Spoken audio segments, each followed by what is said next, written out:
He was back to some very familiar territory just about 2 months ago. Nick Goepper back playing around and visiting with friends at Perfect North Slopes. Quite a few people lined up to see the future Olympian at that time. The ski slopes in Lawrenceburg became pretty well known with the coverage of the Olympics because it was hard for a lot of people to imagine that an Olympian and a medal winner would start on just a common public facility like this. Back on Meyer Sports of All Sorts tonight, very special show with a family that has seen Nick Goepper grow up, not just into a medal winner, but into a very fine young man.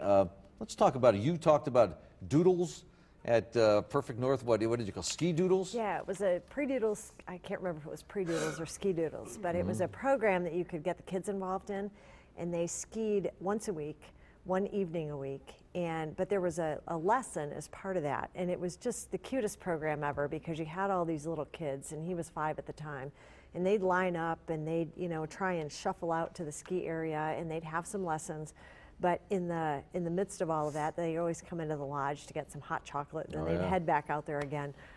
But it was a great experience. It was really fun for the kids.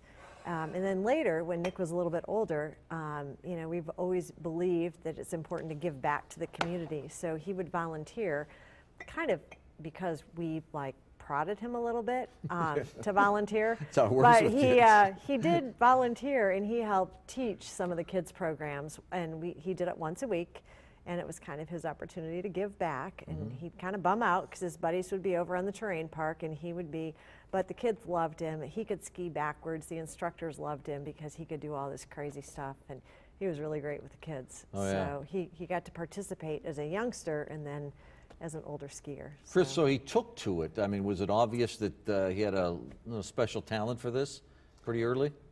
I would say it wasn't obvious until he was like a little bit older, probably 10, 12 in that range. Nick, like I've said before, he's always had ants in his pants, and he's always had 2 speeds, okay, off and fast. Okay, there's no middle speed, all right?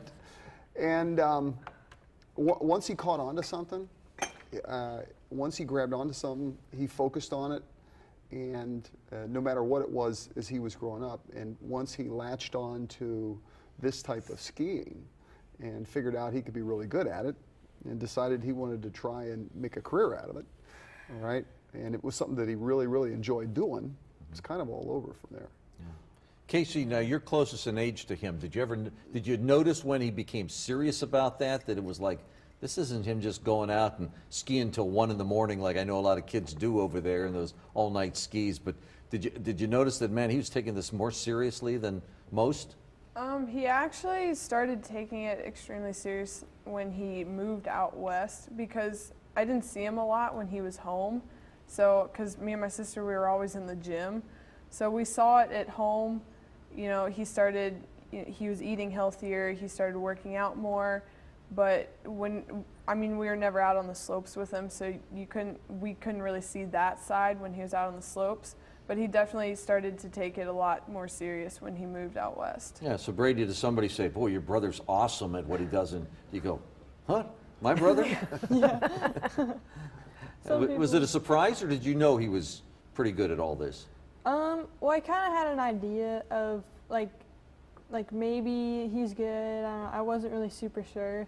And then he started doing all these big competitions. I was like, man, he's pretty good. Yeah, he was.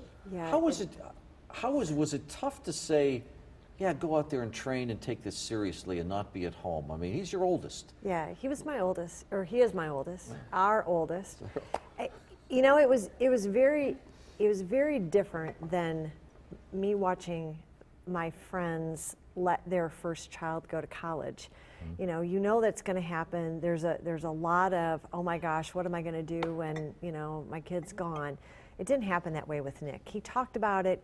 He had an opportunity to go out west for 2 weeks to ski with a pro.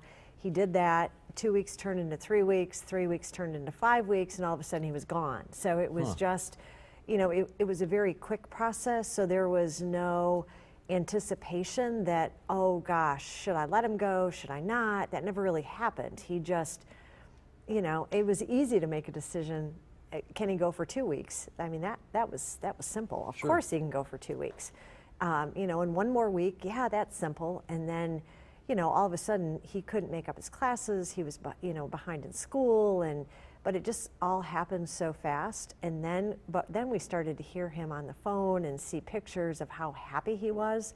And it was. So he wasn't struggling, huh? No, he was. It was like he had found his place in the world, and you know, you couldn't deny him that opportunity. It was great. It was a lot. I've said before in you know, with the media, it was a lot easier for us to have him out there and so happy than home just beyond frustrated because he couldn't figure out how to get to the mountains and get to that career path that he so badly wanted. Yeah, Chris, you mentioned though you're a ball sport guy like I am too, and all of a sudden you hear this and there has to be some skepticism at some point. Well, yeah, I could. It was a little bit of a challenge for me to kind of get my head around it. When he was younger, he played soccer, he played football, he played baseball, he swam as a kid, and okay, I got all that. I did a bunch of it, but you know, and I had friends do it. I grew up with those types of things. But as he became more and more fixated, as this is what I'm really, really interested in, and then he wanted to make the leap. I tried to get my head around, okay, what's the path? Like, if you want to play basketball in high school, I know that path. Yeah, that's right. If you want to move on to college, okay, I kind of know what it takes to do that because I officiated basketball for many years. And I saw kind of how the path worked in the system, et cetera. But to do what he wanted to do, it took us a while to kind of figure out, okay, what are the steps? And are we taking the right steps, I guess? Yeah, are you taking the right steps? And is it something that we feel confident there's enough structure there, because he was only 15 at the time, so that there's enough structure that he can survive the path. When we come back, the trip to Sochi, the trip of a lifetime with the Goepper family. But first, time for Parker's Perfect Play.